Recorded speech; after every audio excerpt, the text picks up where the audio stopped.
you are just joining us, welcome to the Blueprint Virginia 2030 regional meeting. We're excited to be in Region 9 today for GO Virginia.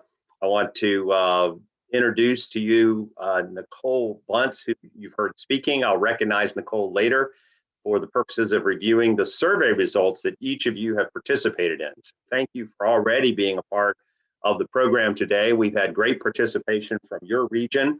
I was telling Ed a few minutes ago that this has been a wonderful partnership between GO Virginia Regions and Virginia Economic Developers Association. We've had robust participation already. Over 4,000 Virginia business people have participated in the development of this blueprint. We're building momentum, and we are delivering a message to both campaigns for governor, and they are both aware of and interested in the survey results and interested in the recommendations. And of course, the winner of the governor's election, we're going to invite December 3rd to receive the blueprint from all of you at our economic summit, which we'll be hosting in Richmond, and we're praying in person.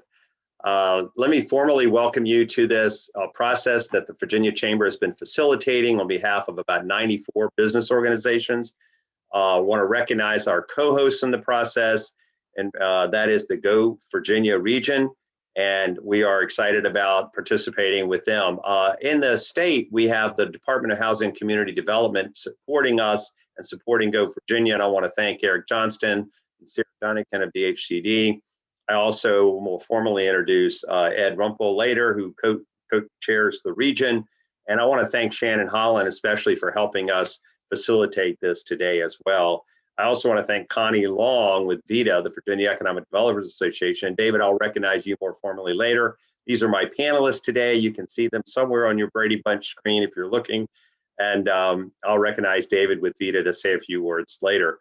The real goal of today is to hear from you as participants. We'll make a few presentations and a few remarks, but we want to hear today from you what your views are on what will make the most impact on your region to make sure your region is getting the right investments and the right public policy advocacy to grow and prosper in the future. So we're reserving at least half of this time. We started at noon.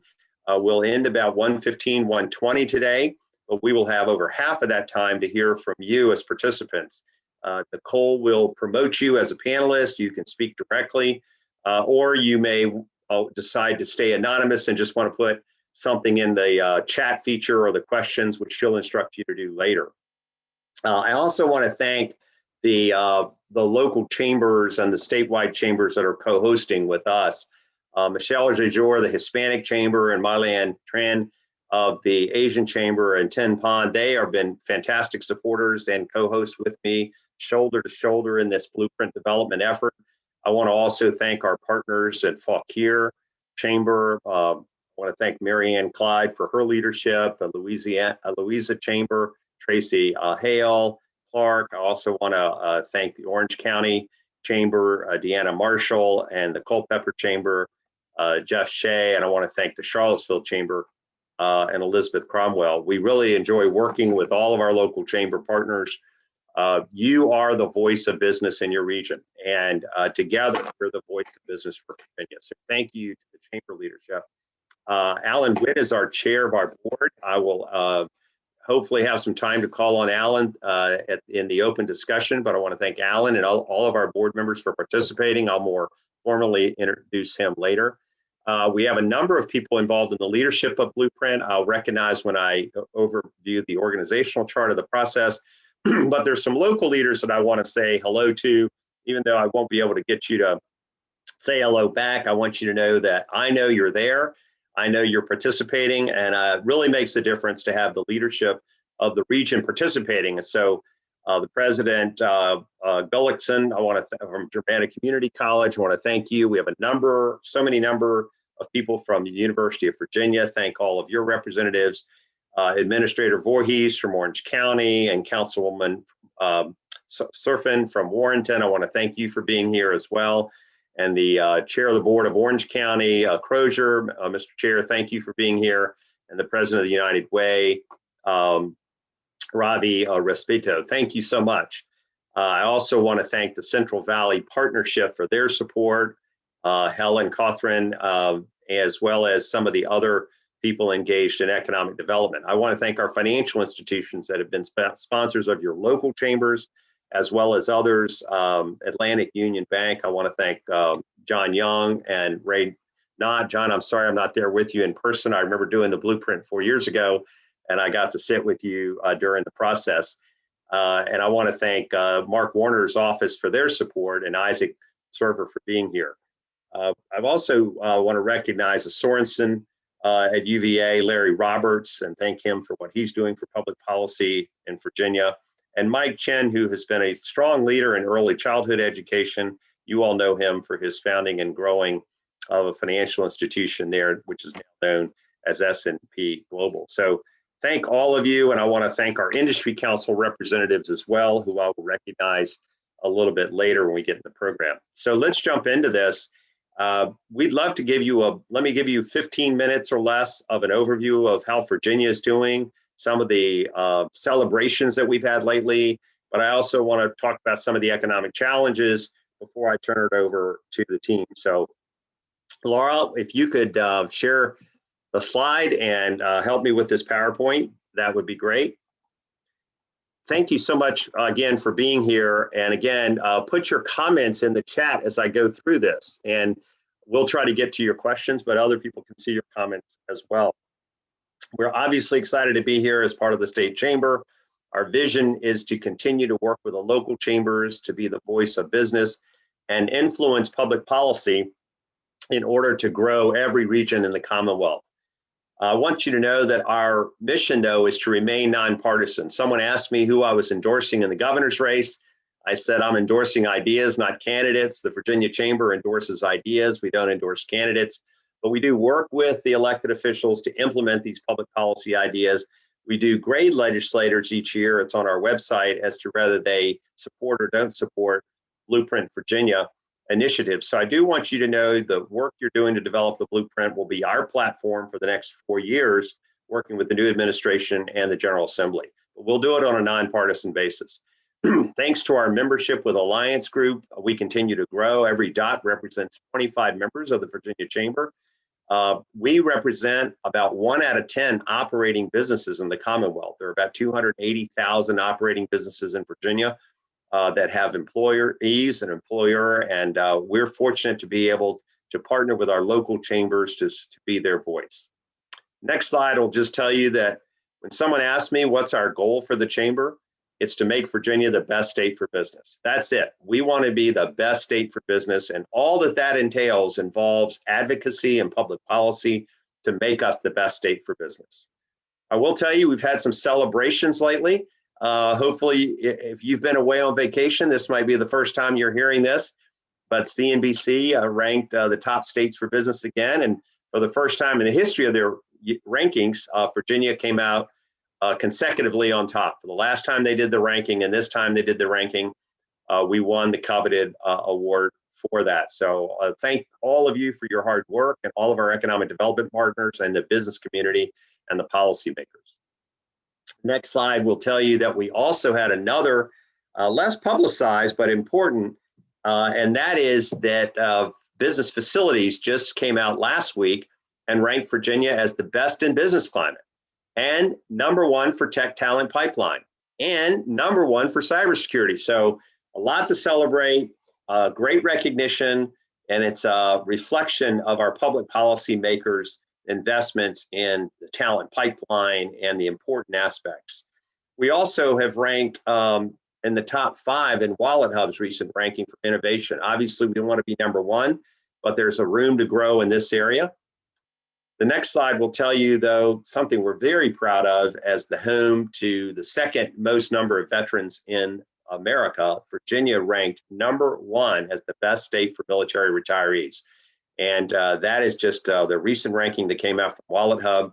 We have a great partnership with our veterans and with our active duty military and our military assets. I just spoke last week to all the military commanders and got them and their staff involved in knowing about Blueprint and committing to continue to support our 30 federal installations around Virginia. Next slide. We noticed in the US News report, in their business ranking, we were in the top 7 but we were number 5 when it comes to this new highly publicized area in America the last 18 months of equity and equality. We were ranked number 5th in these particular areas. Next slide. So what is driving Virginia? So many different areas of our diverse economy, including we have the largest data center market in the world in the Commonwealth of Virginia. And that is just a screenshot of where the data centers are located throughout the Commonwealth. And it is significant, the connectivity we have to the outside world. The next slide will show you something that you're well aware of. And in the gold box, you'll see some of the companies that are headquartered in your region. We have all of these company logos identified here that are part of our technology ecosystem. Again, it is because we've invested wisely and in areas that make a difference. So these are tech headquarters throughout the Commonwealth. And how about economic development announcements? Well, we thought we'd zero in on your region and take a look at the last couple of years for economic development announcements. Clearly, I'll let Ed go through this in more detail, but these are the counties that Region 9 represents. So most of you are on this call from one of these counties. The next slide from GO Virginia gives you a few perspectives on your population and your annual wages and some of the target industries that you have. And again, I'll yield to Ed to talk more about that a little bit later. But in terms of the economic announcements, take a look at the last couple of years, 2019 and 20, and I think we'll have the total. But the interesting thing is you have a significant number of jobs created and announced, as well as investment. The next slide will show you the recap, and it's new businesses coming to your region and existing businesses expanding. Very healthy to see about a 50-50 split in these announcements. I will tell you that the ratio is usually about 75 to 25.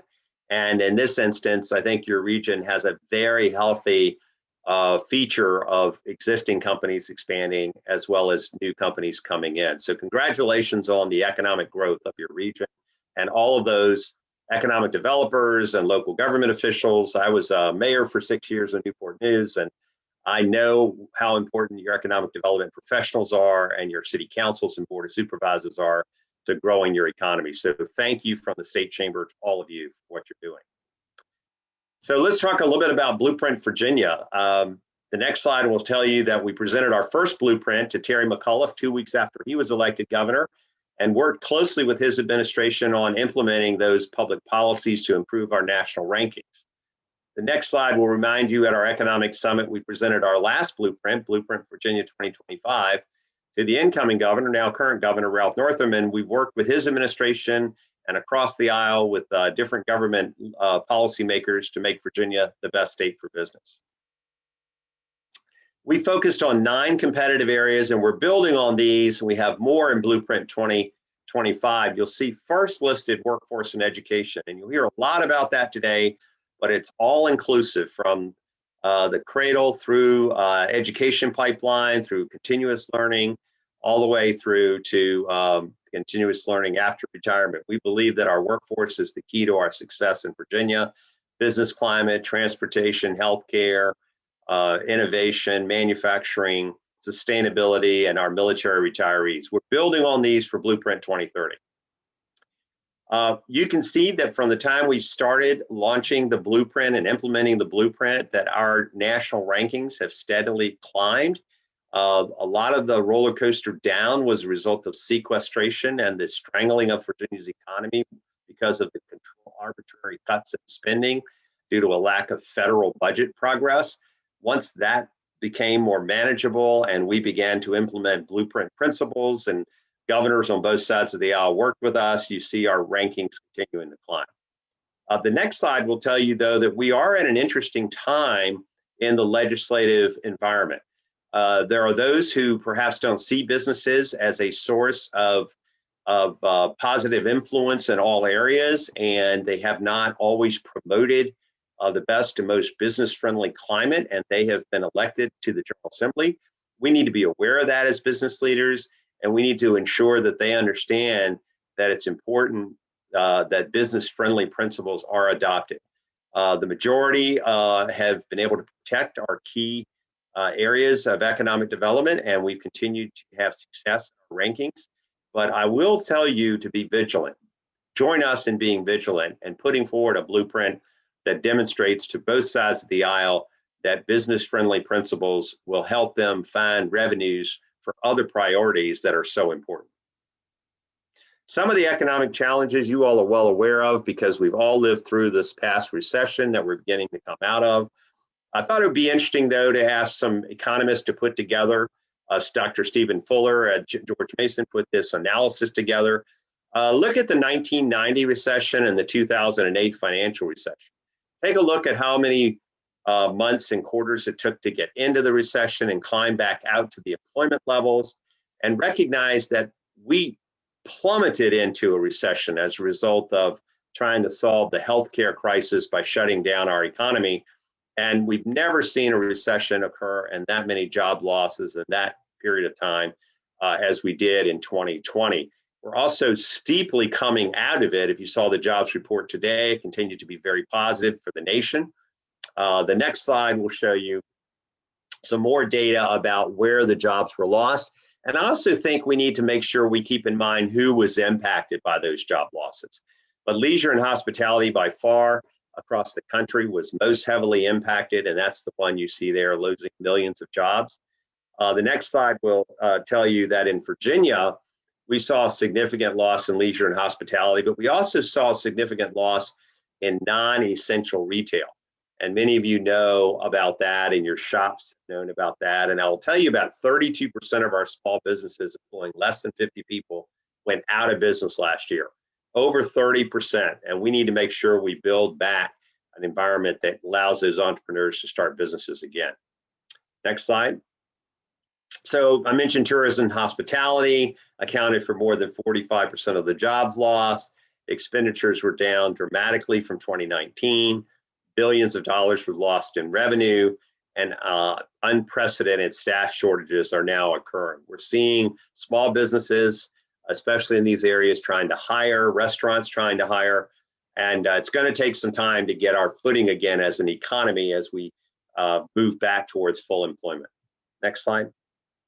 But Virginia is still not back. We feel better about where we are in June than we did in first quarter of this year, but we're not where we want to be. We want to be back at those levels of employment as a Commonwealth that we were in February of 2020. And it's going to take some time to get back there. We've done a little analysis on that we'll share with you as well. But also note, not all regions were impacted the same. And so you'll see the darker shaded areas where more jobs were lost. Virginia has seen progressive recovery for jobs lost, but not all regions have recovered the same. This is showing you unemployment change or employment changes from February of 20 to April of 21. Obviously, we've improved since April of 21, but again, your region and many of the areas within your region have suffered dramatically. Mostly though in those areas I mentioned of leisure, hospitality, non-essential retail, and the like. Next slide. And then the unemployment for the nation, you can see those levels, how we're beginning to improve. But note that Virginia is better than the nation. We have a stronger knowledge-based economy. More people were able to work remotely. More of our manufacturers were considered essential because of their DoD connection. Next slide. We asked VEDP to do some analysis and project when we would get back to full employment.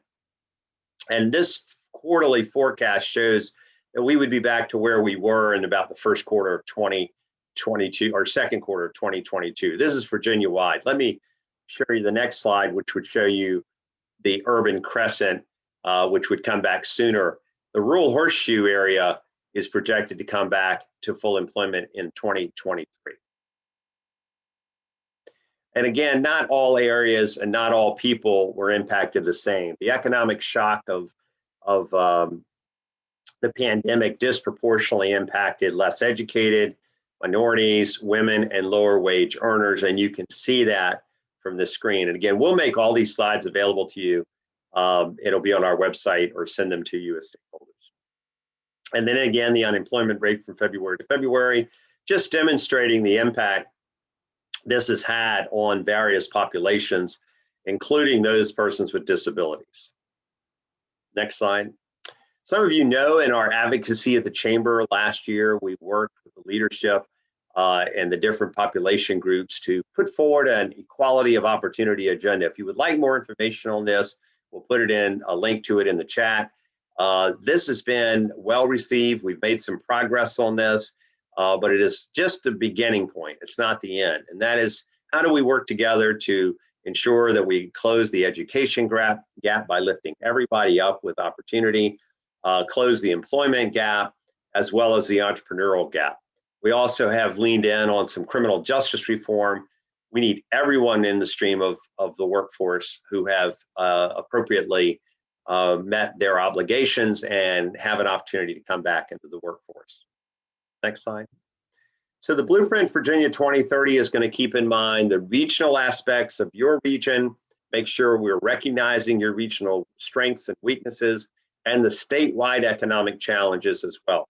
We're going to keep in mind as we develop this the need to have equity across the recommendations, and we've set up a process that has been proven in the past, and we've built upon that this year. We have a steering committee with SAIC CEO Nasik Keen and Ed Bain from Dominion Energy, who's president of Dominion Energy. They're leading a steering committee of a number of other people who are on the steering committee, as well as our advisory board. Next slide. The process we've used is on this wheel. It is very inclusive. I mentioned 4,000 business leaders already. The steering committee is working with executive committee members. We're here today with you because you're an important region, partnering with regional groups. We have signature events where people have participated, strong strategic partnerships with other chambers and other stakeholders. And this will all be brought back to the advisory board and the steering committee at the end of October for review and approval. The next slide will show you the timeline. Again, we've kicked this off at our summit last year, and this spring and summer we're doing our regional meetings. And again, the approval process would be in October by the advisory board and steering committee. You all are still very early on in the process, so your recommendations will be heard and listened to, and we'll be sure to include them in our release of Blueprint, which we would love for you to participate in December, on the December 3rd at our economic summit. Next slide. And again, we're here today. I was telling Ed, we have had great participation with the GO Virginia regions, and we have one more to go, Ed, and that is Region 5 in August. Next slide. And again, box around December 3rd for those of you who have an opportunity to put that on your calendar, where we anticipate a full program of economic development, but also unveiling the blueprint and presenting it to the governor-elect. Next slide. And again, where do we fit in? This is really a bottom-up process. I do want to acknowledge our steering and advisory committee people who have joined our call. John Arena from Huntington Ingalls and Liz Povar from the Riverlink. Jim Dyke, I believe, from Aguirre Woods is on, as well as Susan Horn from Lead Virginia. I want to thank them so much for what they're doing. And I want to thank our industry council representatives as well who are on the call. But this is part of the regional outreach we're doing today. We're getting recommendations on the regional side. Those recommendations are going to go to the advisory and steering committee.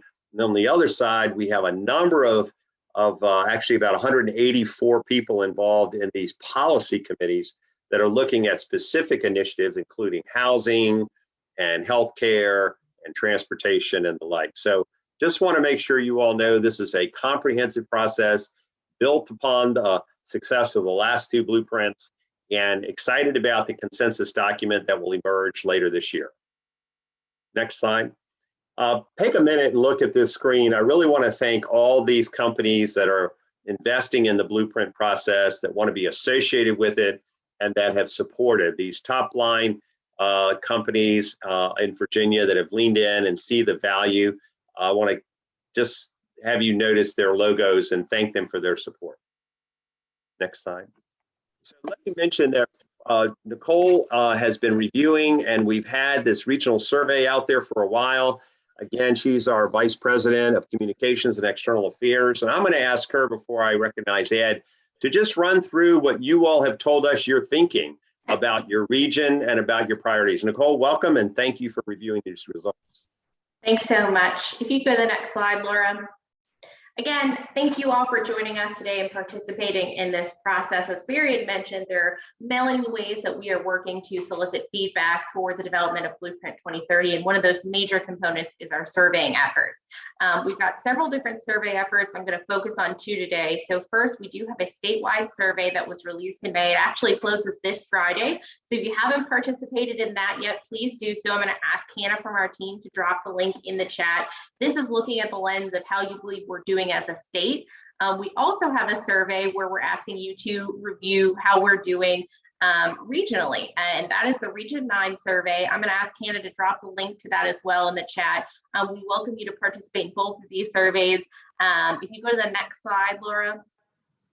So what I'm going to do is review the preliminary results. If you participated in the Region 9 survey as of this morning, your responses are reflected in the results we've seen so far. We're going to keep this survey open for a little bit longer. So if you didn't have time to participate already, we encourage you to do so. So the first question was, Virginia's economy is headed in the right direction. As you can see, more than 50% either agree or strongly agree, but we do see, about 25% that are either neutral or disagree, which means we need to continue to work to ensure that our economy continues to improve. Next slide. Virginia is doing a good job preparing the workforce that businesses need. You'll note that more than half either said the neutral or disagree. This is slightly consistent with the other regions that we've been in so far, and this is certainly an area in Blueprint Virginia that we want to continue to advocate for to ensure that we're supporting Virginia's future workforce. Next slide.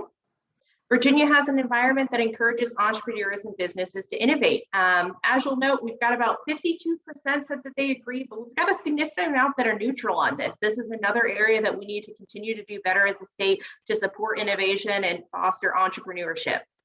Next slide. So if you participated in the survey, you'll note this question. I think there were about 20 different areas of focus that you could choose from. Participants were asked to prioritize which area they believe has the most impact on Virginia's overall economic competitiveness. I will note that throughout the Blueprint Virginia 2025 process in 2017, as well as the Blueprint Virginia 2030 process that we're in now, every single region consistently has placed #1 as workforce and education. Virginia is proud of our world-class education system and our talent initiatives. So it's no surprise that the top priority to businesses is still workforce and education. I'll note that there was a tie for #2 between business climate and innovation and technology. This is also consistent with the other regions that we've been in so far. We've seen the #2 answer always be either business climate or innovation and technology. The #4 response was housing, and #5, transportation. Next slide. If Virginia can make additional investments in education and workforce, where should they go? #1, across all regions, internships and apprenticeships. #2 was K through 12, and #3 was early childhood education. Next slide. Where do you think Virginia should be concentrating its infrastructure investments? Again, every region. #1 answer, broadband. #2 is transportation, and #3 was other. We had some various answers, grouping infrastructure greater together as whole.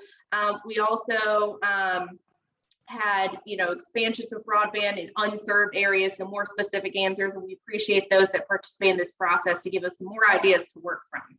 Next slide.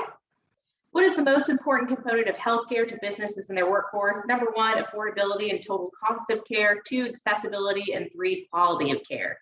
Next slide. What is your greatest priority regarding energy? #1 was reliability, 2, affordability, and 3, decarbonization. Next slide. What is the best way for Virginia to increase the number of advanced manufacturers? #1 across all regions was build the workforce of the future. Next slide. What approach would be most effective for the state to take to support sustainability efforts and encourage environmental stewardship? That one's always a tongue tire, but the #1 answer consistently: improve public infrastructure and lead by example. Next slide. What is Region 9's greatest barrier to affordable and quality housing? #1, across every region, low inventory. 2 was zoning district restrictions, and 3 was other. We got a few other responses, and we appreciate, again, the feedback on this as we develop Blueprint. Next slide. What is the greatest area for improvement in preparing for the next pandemic? No surprise, across all regions, early detection and mitigation through our public health infrastructure. Next slide. Which of these tools will be most helpful for your business to encourage hiring veterans as they transition? Interestingly enough, the #1 answer in every region so far has been the standard definition of military skills sets that translate to civilian industries. For Region 9, the #1 answer was veteran mentoring services. 2 consistently across every region was career assistance, and the standard definition was #3 for Region 9. Next slide. For Region 9, what is the most important potential infrastructure investment to your region?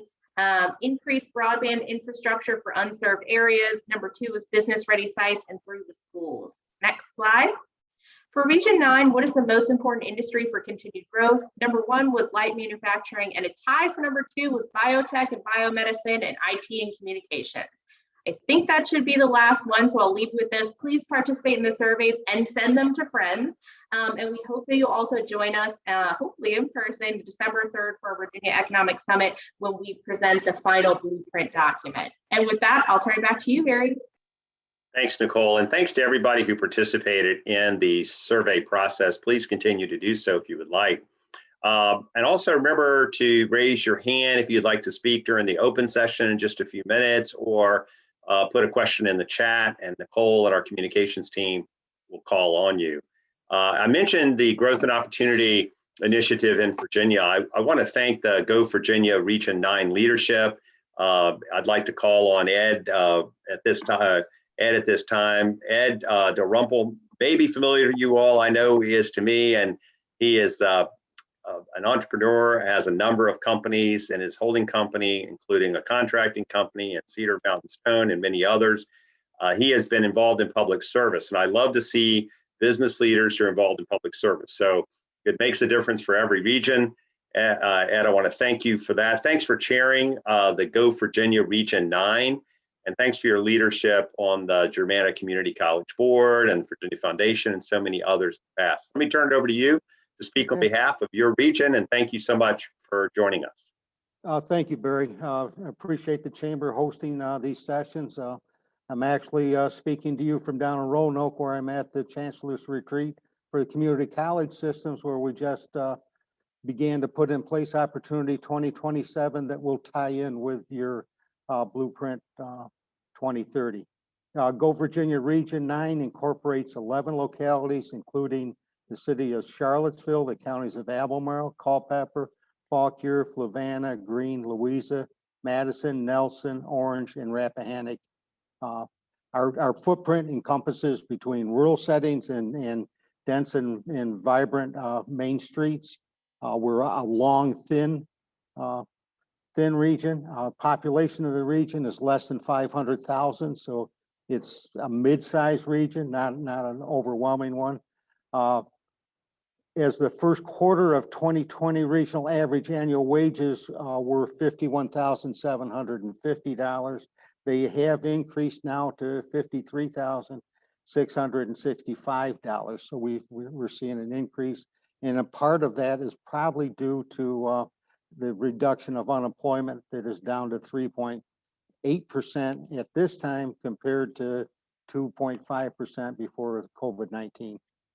Largest employment sectors in the region are in healthcare, education, retail, accommodations, and food services. These important sectors are what attracts people to the area, are critical to establishing our quality of life. We continually scan for opportunities to support these sectors. Since GO Virginia focuses on high growth trade sectors, our target industries are biotechnology, financial and business services, food and beverage manufacturing, information technology, and light manufacturing. Since 2017, Region 9 Council has awarded 18 projects, over $4 million in GO Virginia dollars, leveraged with over $7 million in other funding to support these industries in the regional economy. There are always other opportunities, specifically the business-ready sites. The council worked with many partners, including the Central Virginia Partnership, to drive highly marketable business-ready sites, developments that result in attracting target sector companies to move or to expand here. Much has been accomplished by the opportunity to drive regular cadence of regional site pipeline priority discussions would have major impacts near and long term. We have a major site in Louisa that all counties have signed on to support, and we have data center sites ready in Culpeper that would complement facilities that are in that area already.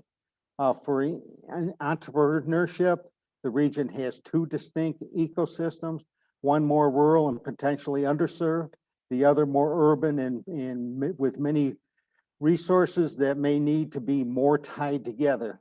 There are opportunities to support each of the ecosystems while also connecting them to optimal support and growth. Also taking a longer term view of the system's investment opportunities may pay off in the mid to long term. For cluster scale up, the region is experiencing strong growth in its biotech sector, mostly in the Charlottesville, Albemarle region. Our craft beverage sector, which I support, was hard hit by the COVID, and the council supported a grant to help them address complex but mutual business needs. There are many opportunities for helping verticals such as IT, manufacturing, and financial and business services. And finally, the talent development. The region has a world-class research university, 3 community college systems, and active career and technical education programs or centers like the one that's going to open tomorrow in Culpeper, the CTE center there. Our community college systems have listened to concerns with members of the GO Virginia board, and our 3 community colleges are doing business surveys to make sure those colleges serve the business needs of our region. Virginia Career Works Piedmont Region team are fertile ground for regional focused and comprehensive approach to collaborate with the private sector to address business needs in talent development. In our region, like across the rest of Virginia, tourism, accommodation, and retail sectors were heavily impacted by COVID-19. We are hearing that some of these challenges facing the private sector in the state of recovery is the ability to find level workers. We think this issue was prevalent prior to COVID-19, but like many issues, it was exacerbated by the crisis. We've heard that across in each of the regional meetings that I've listened to, and I've heard that with the community college programs down here in Roanoke. Lack of universal broadband is a similar example. Prior to the pandemic, some of our localities were addressing the gap through some creative partnerships, and more recently, state, federal, private, public resources are now more prevalent to address the accelerated solutions, as well as the governor's special session. Some regional opportunities that can be seen as having been generated as a result of the COVID-19 are exponential growth opportunities in the biotech and IT sectors, as well as the migration of remote workers for quality of life to the region. The bottom line is that Region 9 is vibrant, and we see a strong level of regional and public and private collaboration. That will be critical to strengthening efforts to grow and diversify our regional economy. We are open to working with our adjoining regions in any things that will help support the overall GO Virginia goal. Finally, Region 9 Council is in the process of developing updates to our regional growth and diversification plans. So we look forward to the discussions coming up in today's sessions, and we welcome and encourage you to reach out to the region with your input. It will help us develop that plan. And so with all that, Barry, it's back to you. Thanks for the overview and for stepping away at your meeting to participate today. Obviously, the community colleges are an important part of our partnership with Blueprint. So thank you so much, Ed. And please stay on in case we get some questions that you can ask about Go Virginia region in our open time as a panelist. I also note that our co-chair for the Workforce Industry Council, Dr. Deidre Trent, is on. Deidre is with George Mason University. You all may remember her as Secretary of Education and a number of other high-profile roles in Virginia. I want to thank her for joining as part of the leadership of Blueprint Virginia. David, I want to thank you for joining. You're in a different region, but you are the vice chair of the Virginia Economic Developers Association, and David Manley has been with me before, and we have partnered with all the local economic developers. I don't know how many there are in Virginia, David, but I know every city and county has an economic developer, or most of them do, and you all have regional economic developers as members, and you're on the board and you're vice chair. So why don't you say a few words about economic development on behalf of the Virginia Economic Developers Association. Welcome, I'll turn it to you. Absolutely. Thank you so much, Barry. And thanks to your team at the Virginia Chamber for allowing us to collaborate on this effort that's both important and forward-looking. I'm pleased to be here today representing the Virginia Economic Developers Association, which is also known as VEDA. I work at the joint IDA of Wythe County for my day job, but we're also representing all economic developers across the Commonwealth. Today's conversation promises to be a pivotal and productive discussion as we think about Blueprint Virginia and the future of business in this Go Virginia region and all across the Commonwealth as well. VEDA is a strong voice for shaping economic development policy in Virginia. We're also a leading source of effective education and networking for economic development professionals. Now, more than ever, VEDA also strives to spread the word that economic development is truly everyone's business. Economic development is not limited to those of us that are in the economic development profession. It's a team effort in which anyone who wants to see Virginia thrive should support and engage. Looking over the past year and a half or so at our shared experience with the pandemic, I think we can all agree it's critical that we do everything we can to get all Virginians back to work and to invigorate the Commonwealth's economy. VEDA's public policy platform, there's my tongue twister for the day, aligns with that primary objective. Specifically, we recommend policy and budgetary action in three particular areas. First is the skilled and available workforce. We're convinced the future of Virginia's economic development success is the attraction, development, and retention of talent. VEDA supports the Virginia Jobs Investment Program, also known as VJIP, and the Virginia Talent Accelerator Program, two complementary efforts that provide economic development projects with critical workforce training support. VEDA is also in favor of additional funding to build on the success of the Workforce Credential Grant, also known as Fast Forward, a pay-for-performance initiative that creates and sustains a supply of credentialed workers to fill occupation where demand outstrips supply. The second major public policy focus area is promoting economic prosperity for all regions of Virginia. To be competitive, we must have fast and reliable ways to move people, goods, energy, and information to and from every corner of the Commonwealth. VEDA supports increased funding for the Virginia Business Ready Sites program and other efforts to prepare viable sites for businesses looking to locate or expand in Virginia. Minimizing time and mitigating risks of the path to the market make all the difference in today's fast-moving and competitive environment. Without ready sites, we're no longer competitive. VEDA also supports funding broadband initiatives and the Virginia Telecommunication Initiative, as well as maintaining funding for Go Virginia. A third major public policy focus area is developing tools for competitiveness.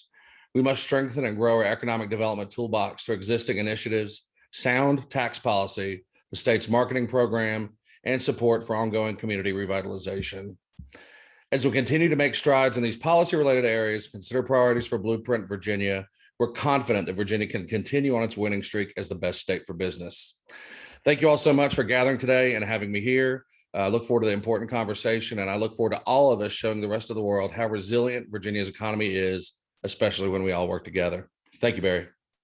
Yeah, David, thank you, and thanks to VEDA for your support.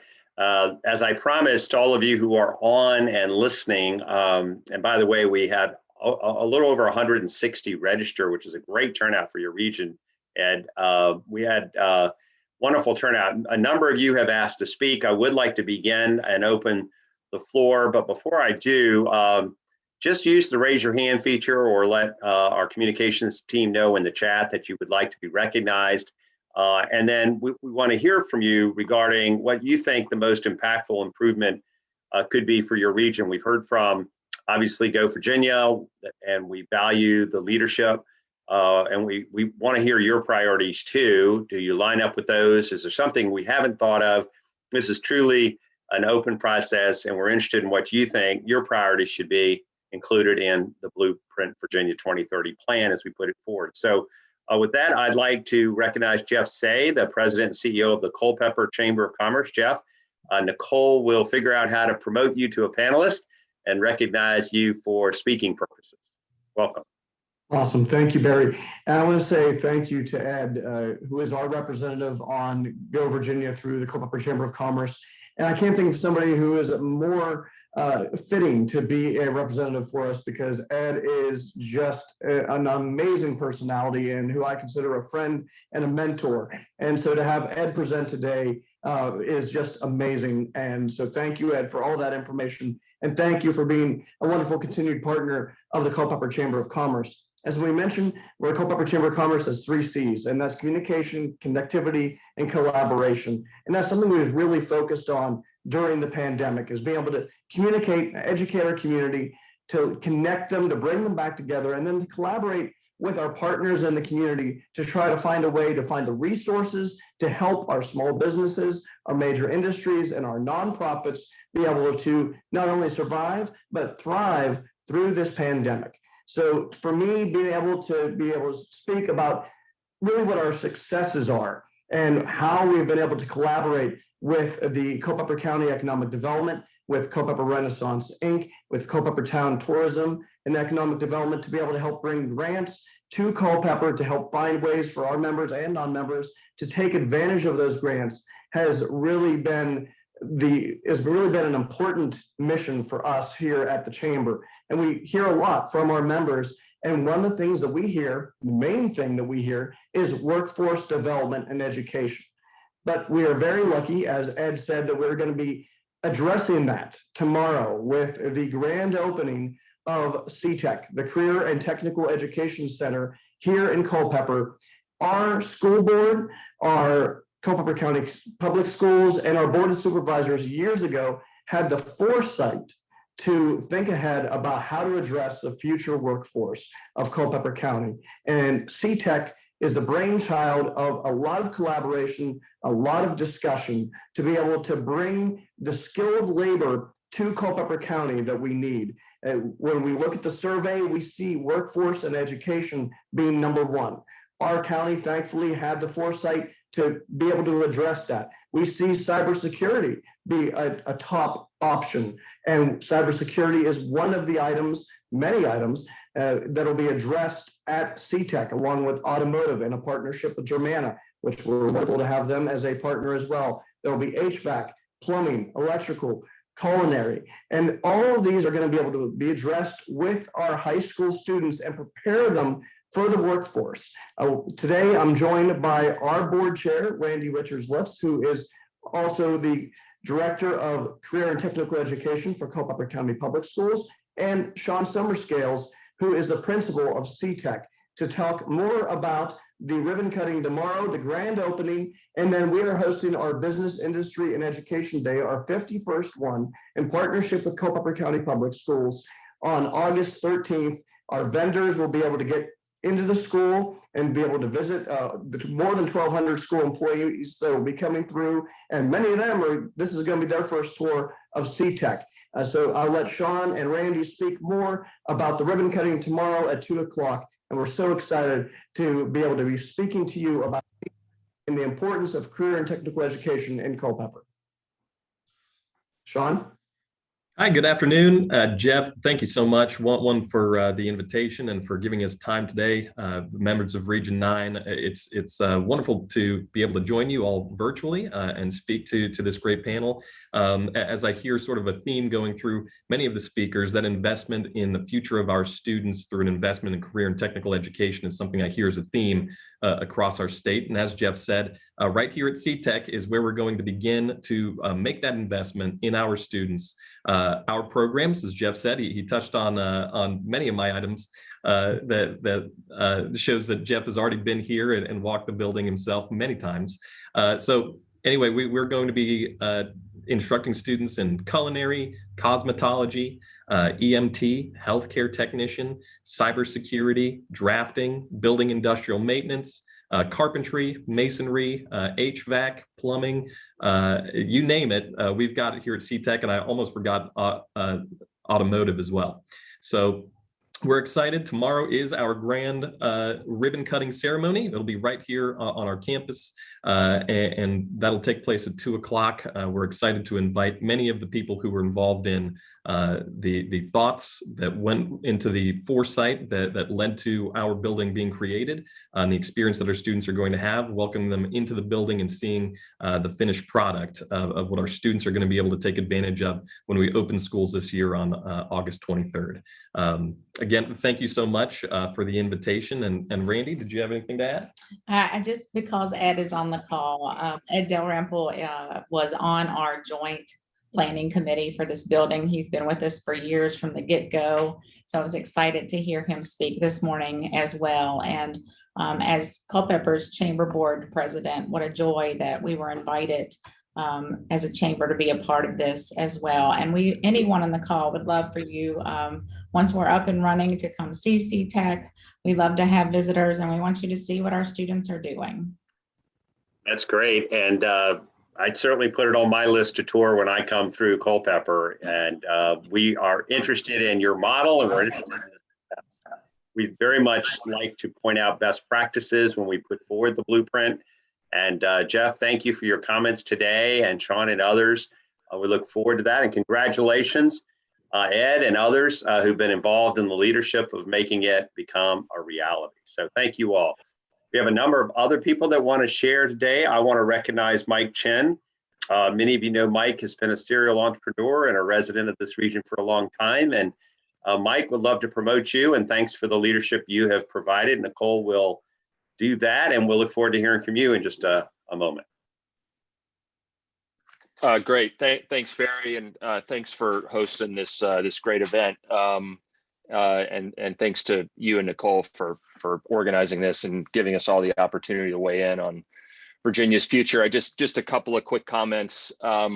It's always great to see that workforce and education continues to lead. I'm just speaking as my past experience as a CEO of a company that employed 400 highly skilled people in Charlottesville for many, many years. I think that the number one issue that we faced, and really the sole reason or the sole thing that held us back from growing even faster than we did, was simply one of talent. The region has so many wonderful things to offer, and from our perspective, there are significant opportunities for the public and private sector to continue to work better together and focus on attracting highly skilled workers to Region 9. I think there's a unique opportunity here to attract people who are looking for higher quality of life from other states. And we have so much to offer, but there's so much more to do to really market the area properly and thoroughly to software engineers and analysts and others. So that's the first comment. The second related comment, and you referenced earlier that I've been involved on the early education advocacy side for a number of years. It's an equally important issue for employers. You think of the number of employees who have children 0 to 5 who need high quality, safe early education for their kids. It's just such an important issue for the current workforce. But it's really a win-win-win. It's hard to find issues that are triple wins for the state. It's a big issue for current employees. It's an issue. The childcare industry employs thousands of people across the state. Finding ways to help those centers increase the wages they offer so they can offer even better services to kids and parents is critical. And then the third win is the long-term one, and it's sometimes hard to focus on with so many short-term issues. but we can't afford to lose kids who are going to be our future employees 15, 20, or 25 years down the road. So we've got to be able to think short-term and long-term on this. There's a lot to love about the topic.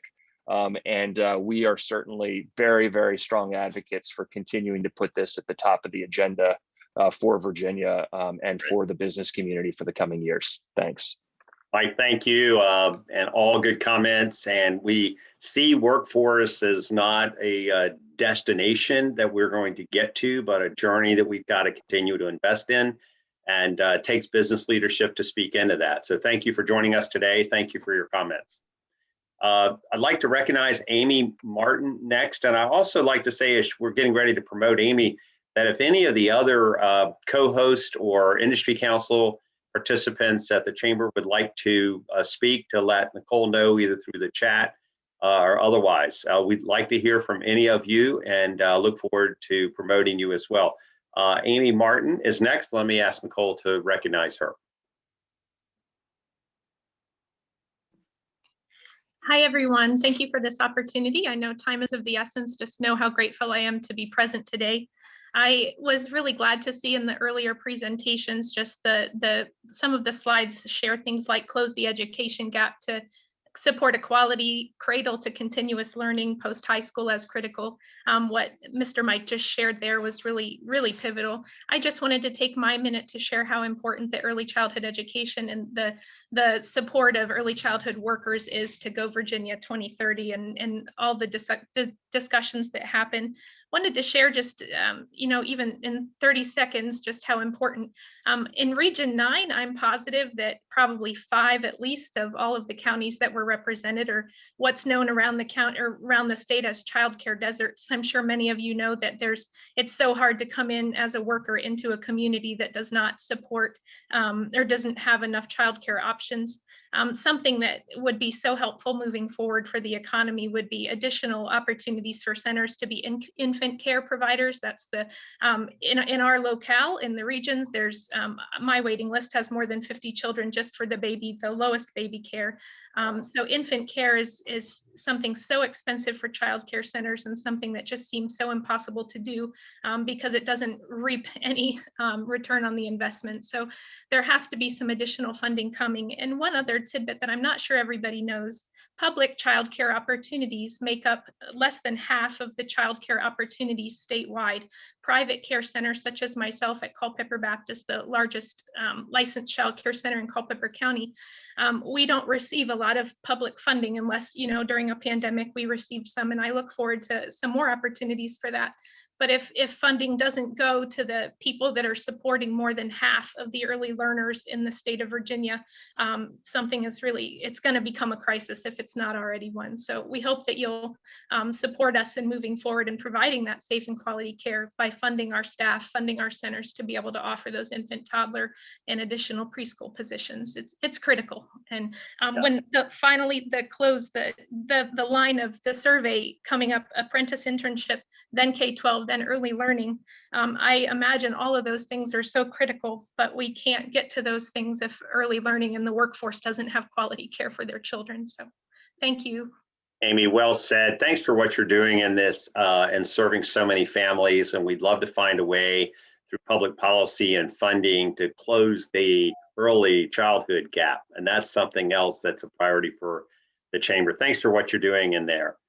It's my pleasure to recognize a former Secretary of Education and a member of the GO Virginia board as well, Jim Dyke. I'd love, Jim, if we can promote you and welcome you to comment on the blueprint process, as well as any other priorities that you deem for us to include in the blueprint. Thank you. Well, thank you, Barry. Thank you for reaching out. And I must admit, this is probably my favorite hearing for a number of reasons. One is all the talk about early childhood, right, spot on. I totally agree with it. What Ed is doing with Germanna Community College is absolutely great. In fact, when I was secretary, I presided at the groundbreaking for the Culpeper campus of Germanna. So it's really a terrific project. Also, I noted in the chat that I am the proud father of a member of the Culpeper Town Council, Jamie Clancy. And so I spend a lot of time in Culpeper, meet a lot of people, spend a lot of money, spend locally because it's a great, great area. And in addition, in the past, I've lived in Albemarle and Greene County. So this is a great region. I'm glad to see so much participation. And from a state board position, I want to do all I can to support you. Barry has done a great job with this blueprint. I've had the opportunity of working with him in the last 2 efforts, the focus on workforce preparation, the focus on childcare. The only other issues I would mention have to do with supporting our historically Black colleges and universities in the Commonwealth, with the Chamber has gone on record supporting. Also, the fact is Virginia has the only institution in the Commonwealth that is designated as a Hispanic serving institution, which is Marymount University up in Arlington. So they need support. And I noticed also on your reference to housing that is a critical issue. We are working with the state chamber on a report that addresses zoning and how we can have more affordable housing in the Commonwealth and how we can address that. That is a major issue, which is a workforce issue, because if we're going to continue to attract businesses to Virginia, workers have to have a place to live and they have to be able to afford housing. So that is absolutely critical. So thank you, Barry, for recognizing me. Thank you for the time, and keep up the great work. And I will be back in Culpeper, looking after my 3 grandkids and spending money and supporting local businesses. Thank you. Thank you, Jim, for your public service, obviously for the public-private partnership that you brought, and for the connectivity to this region, which I know has been special to you for a long time. So thank you for joining us today. Thank you. Thank you. I'd like to ask Nicole to look into the chat or the Q&As and help me by identifying either another person or a question that the panelists could answer. Nicole? Absolutely. So we're going to turn to one question in the Q&A, but I just want to read who's kind of on deck. So after our panelists address the question in the Q&A, we're going to turn to Lauren, and then Michelle, and then Mary Ann. So you just keep your hands raised. We'll call on you in that order, but I do want to turn our attention to one question we have in the Q&A. And anyone is welcome to react to this question, but it says, Virginia is fortunate to be a knowledge-based economy. What is the state doing to develop support services such as accounting, government contracting, et cetera, for knowledge-based businesses in different regions throughout Virginia? Yeah, I think that's a great question. And Jim, you could actually probably respond to this, or Ed. The GO Virginia regional focus is, I understand, to connect the local needs to the institutions and to make sure there's a regional collaboration. To the extent, Virginia has government contractors all over, and our institutions of higher education are focusing on accounting and contracting and the like.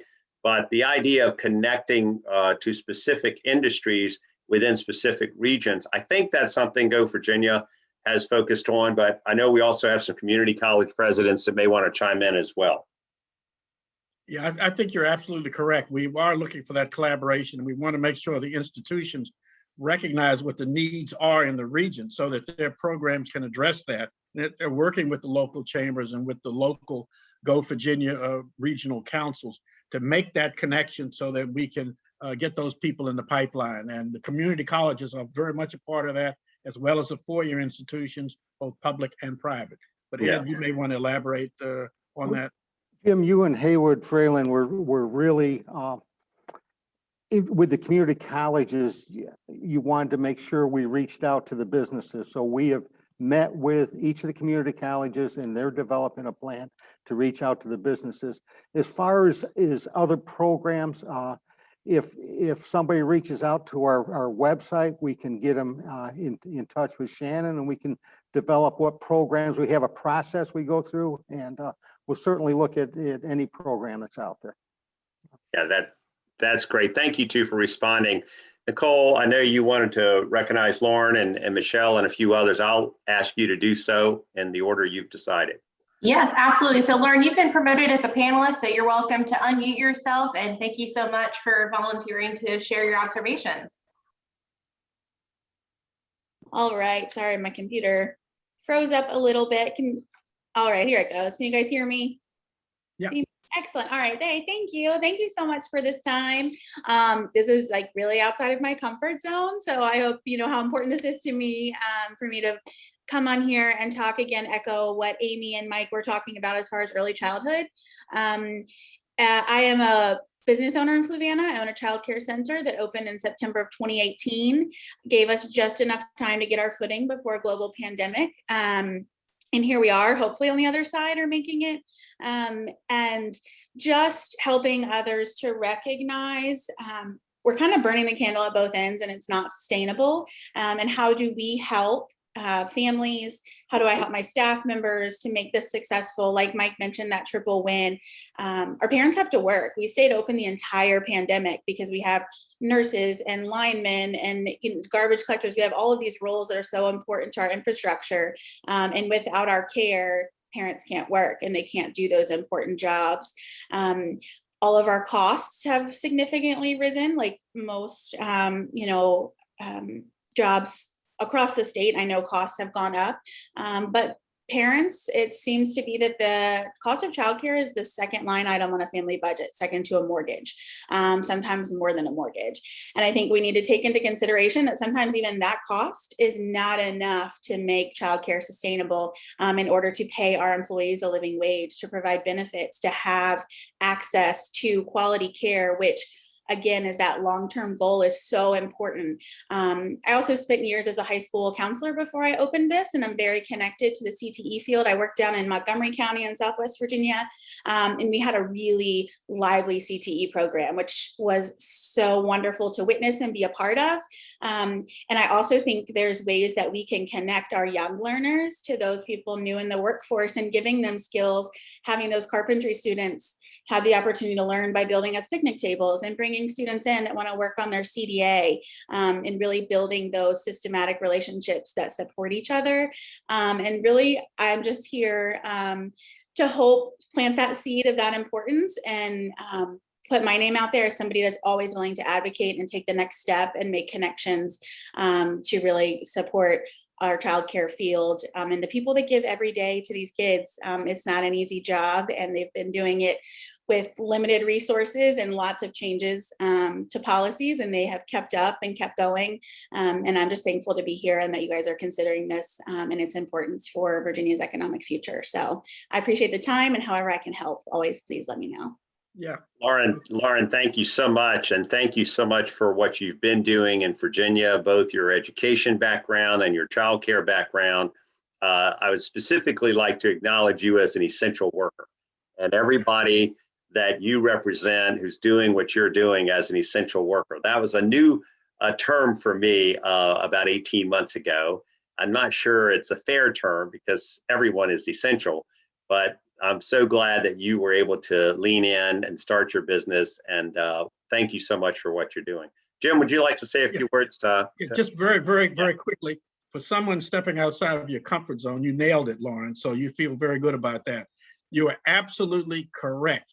I've always said if you could only invest in one program for education and kids, it would be early childhood. So thank you for doing what you're doing. Also, we need to pay people in the child care industry a wage salary that they deserve, because they are, in fact, as Barry said, essential workers. Also, your CTE comment, very important. We got to advocate that. And I just want to put on the record, Barry and I both spoke to the Virginia Association of CTE Educators a couple of years ago. And we've been harping on this ever since about the importance of CTE, and parents need to know about it. So that is definitely going to be a part of the blueprint. But keep up your good work. We're very proud of you. Thank you. Thank you so much. I also would like to recognize our partner in the Hispanic Chamber, Michelle Jajor. We'll ask Nicole to promote you and turn the floor over to you for a few comments. Well, Barry, I really just want to thank you, the Virginia Chamber, and really many other people on the call that really believe in diversity and, bringing everyone to have a voice in the future of Virginia. The train doesn't get to the train station till you get the caboose there. And so it's really important for all of us to take your lead. And so I very much appreciate it. One comment I did want to just share, it's, we need a talented and viable workforce to continue the development of our economy. And a lot of this is going to be coming from the multicultural community. Hispanic community is a very young community, and a lot of times they fall through the cracks because of language and cultural barriers. So helping to address some of those, so people just don't fall through the cracks. And so we have programs that we work with schools to do that. And I know other organizations reaching out is really important effort. I know one thing, that there's 492 Hispanic serving institutions in the United States. We have one in Virginia right now, Marymount. We're working on a second one in partnership with Virginia Union University to become not only a Black serving institution, but a Hispanic serving institution. So the future workforce is really important to develop, and so it especially with the growth in the multicultural communities. I just wanted to acknowledge that and thank you. Yeah, thank you for mentioning that, and we are going to include in the blueprint. Thank you for that note, the comments and the importance of having those opportunities as well. Let me go to some questions. Nicole, I think we have a question from Marianne Clyde. Is that right? So Marianne is actually going to be our next speaker, but before we turn to her, we do have a couple questions. I also want to note, I see some in the chat and the Q&A. If you don't get to your questions, a member of our team will follow up with you directly. So we'll get to as many as we can during our time, and we'll follow up individually if we can't. This is a great question, the QA. It says, one of our biggest challenges in the region relates to the number of entry-level and unskilled workers. Are there ongoing discussions or actions being considered to support attraction of entry-level workers to the region? So Ed, I'm going to put you on the spot. I turn to you to talk about entry-level workers and what the region is focusing on. Is that a priority? And if so, what are the discussions about? Well, we're working with the CTE centers and trying to engage seniors as they come into the program and be able to move them on to the community colleges in all of the G3 programs that are being promoted by the governor, and that's the best thing we can do right now. When Jim opened up the campus in Culpeper, we paved the road between the campus and the CTE center, so there's a connection direct to the two schools, and those types of programs are about the best we can do right now. Thank you, Ed. Nicole? Yes, so I'm going to ask another question in the chat, and while I'm doing that, Marianne, I'm going to promote you. So after the question, you can also react to the question if you like, but we're going to have you speak next. So let me promote you as a panelist first. The question in the chat is, we know that mental health has been impacted by the pandemic. There's no health without mental health. Are there things being done to support the mental well-being of our region's employees and their families? And if we wanted to reflect greater on a statewide level, we can do that as well. Yeah, it's something that we have known in the business community for a long time. The human resource officers and members of our workforce advisory committee are very aware of the mental health issues, especially the last year and a half, have brought into focus. I would say that the governor and members of the General Assembly are investing heavily in mental health services today. It's been underfunded across the Commonwealth, but it is an area of recognition. I'm glad that people are willing to step out and acknowledge that in the workforce. The latest statistic is that 10% of the workforce right now in the country has some form of mental health challenges, and we want to make sure we're sensitive to that. Ed, I don't know if you've talked about that at the regional level, or if any of the institutions that are involved with GO Virginia in your region are engaged or putting forward any programs, but I certainly want to give you time to respond before I call on the next presenter. We haven't, Barry. We have talked about it at the community college level, but not at the GO Virginia level. Okay. Yeah, I think the community college level has been active in this area as well. But thank you all for the question, and there she is. Marianne, nice to see you. I'd like to acknowledge you for a few comments as well. Thank you for joining us. Oh, thank you, Nicole, and thank you, Barry. I just wanted to take just a couple of minutes because, Barry, at the very beginning, you had mentioned how important it is it is for us to accept business-friendly policies and how they need to be adopted. And the whole idea about our whole region, it is largely rural. And in that rural region, there's a lot of, I would say maybe 90%, maybe that's an overstatement, but a lot of our businesses are micro-owned businesses. Many of those micro-owned businesses are minority-owned businesses.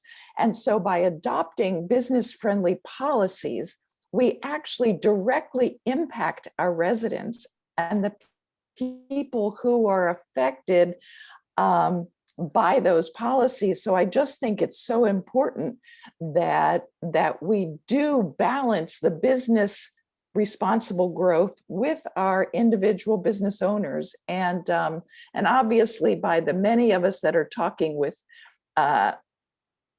challenged connection, we can see how broadband is probably our most important issue. If we want to have successful businesses here, we need to improve our technology.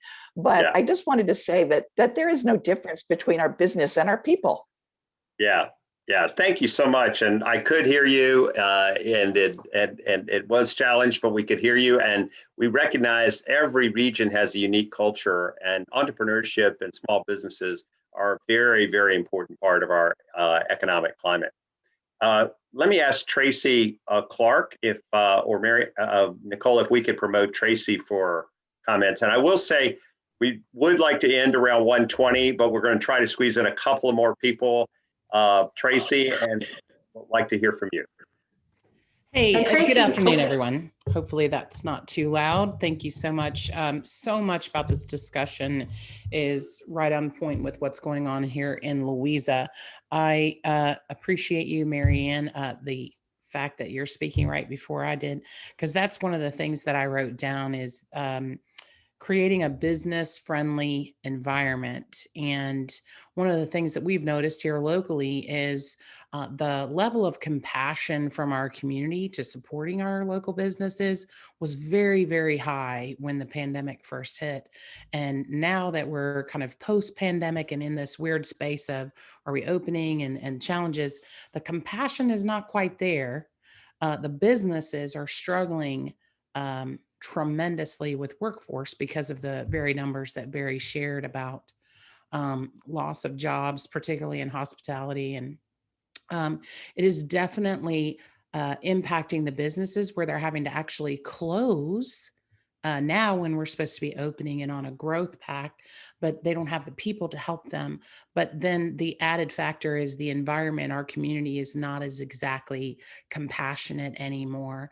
And so that was one of the things that was kind of bubbling up for me on a lot of this discussion. Workforce, number one, is a challenge. Broadband, absolutely a challenge in our area. But I would also say that what comes with educating our workforce and providing skilled training and opportunities for our youth and even our adults, veterans and so forth. There's also an aspect of educating business folks on how to go about attracting businesses. I think from a legislative standpoint, we need to look at, what is happening legislatively that's making it more challenging for our businesses to change and adjust and offer. One of the questions was about healthcare, accessibility, affordability. How can we provide some of these hospitality type businesses opportunity to offer healthcare to their employees, which they traditionally have not been able to do. So some of those are some key things to be thinking about in this blueprint. I also just want to mirror a lot of what I've heard in different areas. The CTE program that we have here is amazing. Bo Bundrick, who is also our board chair, he's on this call. We just had a really terrific meeting this morning, building collaborations with all the resources that are available to our workforce community with Virginia Career Works, our economic development team, Andy Wade, our director here, and just really building a collaborative effort with the chamber kind of being at the center of that, connecting all these different resources, not only for the job seeker, but also for the business community, because the businesses are running their business. They are going 90 miles an hour. They don't know about all these resources that are out there. Right. So thank you very much for doing Yeah, that. thank you. And I think it points out the importance of the local chamber, and so many of you have taken the lead and lean in on workforce and making the connections between the education infrastructure. GO Virginia has been doing that as well. So Ed, thank you for that. We're going to extend beyond 1:20. I do want to ask Nicole if she wants to recognize one more presenter before I ask our chair, Alan Witt, to make some closing comments. Nicole? Yes, absolutely. So I'm going to be promoting our next speaker, but while I'm doing that, David, I think you wanted to react to Tracy's comments. So while you're reacting, I just wanted to note that I'm going to be promoting Ravi Speto. She is the president and CEO of United Way Greater Charlottesville. We're so grateful for you to participate. I'm going to start the process of promoting you now. David, if you want to provide your comments while I'm doing that. Just very briefly, Tracy's comments resonated with me, because one thing we've noticed in our region, I know it's no different than yours, are the entrepreneurs that have done their best to sustain themselves and their business during the pandemic still need attention. There are vulnerabilities that have been exposed, and there are needs that I think we have to address in an ongoing manner to build their resiliency as well, because as we all agree, they're the backbones of our small business communities here at our main streets. So we still have to address that in an ongoing fashion. Thank you. Thank you. And Ravi, you've been promoted, so you're welcome to address our attendees, and thank you so much for being with us today. Yeah, thank you so much. And Barry, thanks for being here with the Virginia Chamber and kind of giving us this platform. So I just want to say I serve locally on the Piedmont Workforce Development Board. I've been chairing their strategic planning committee this year, so I've gotten deep into the work of local workforce development. Also president of the United Way here of Greater Charlottesville. And just want to mention 2 items. We've talked about early child care and the importance, and I'll mention a few things on that, but also want to recognize the importance of diversity, equity, and inclusion in the blueprint and future planning. It's such an issue here in the community of Charlottesville. And one of the things that we've worked to do is bring in what we call the Inclusive Excellence Framework, which has actually been adopted by Janice Underwood. She's the state director for DEI for the state of Virginia. And it's been brought here by Dr. Kevin McDonald, who's the VP of DEI at the University of Virginia. We see disparities in earning potential and income for our African-American and Latino community members. We've seen today in the presentation, they were most impacted by COVID. 70–80% of our current applicants to our emergency response fund, represent these populations. So just want to encourage an emphasis on workforce development targeted at these populations through our community college systems with technical training opportunities. Can't underscore the importance of that enough as we plan for the future. And then Jen, again, with childcare, early childcare, again, it's been stated today, but United Way, one of our focuses, our key focuses is early childhood. And one of the things that we see is the cost, and that was brought up earlier. $12,000 a year is about average, which is about the cost of a state education at one of our higher 4-year institutions. And it's even higher when we talk about infant toddler care, that can be as much as $14,000 a year. We also see a lot of our local employers losing revenue and productivity because their workforce can't find affordable childcare. So that's one of our big issues. And one of our single biggest issues we see at United Way, our request from low-income working families, specifically single mothers who are losing employment and can't find permanent employment, and often come to us for childcare scholarships. And when we look at those populations, 75% of our applicants are African-American and Latino families and mothers. So again, just want to sort of underscore some of the issues around diversity, equity, inclusion, and also the importance of early childcare support and education here in our district. So thank you. Yeah, Ravi, thank you so much. And thanks for also being on the board of the Charlottesville Chamber and for your leadership in the region and the partnership with the state chamber as well. I'd like to ask our chair, Alan Witt, while Nicole is promoting Alan, just some background on Alan. He's been a recognized statewide leader for many years. He was an entrepreneur himself 40 years ago, starting an accounting firm and growing it to one of the largest regional accounting firms in America, PB Mayers. Recently became emeritus of that president emeritus of that organization. Alan served on the Commonwealth Transportation Board as well as many other university boards. And Alan has recently, as last week, been named Dean of the Christopher Newport Joe Luter School of Business. So another chapter in his life is to lead the business school there, and I can't think of anybody better, but I want to thank Alan for being our chair. He's been on our board for many years, and ask Alan Witt to make a few closing comments. Nicole, if we can promote Alan. Barry, thank you. And thank you and your team, Nicole and others, for all the work you're doing to hold these regional meetings. They've been great.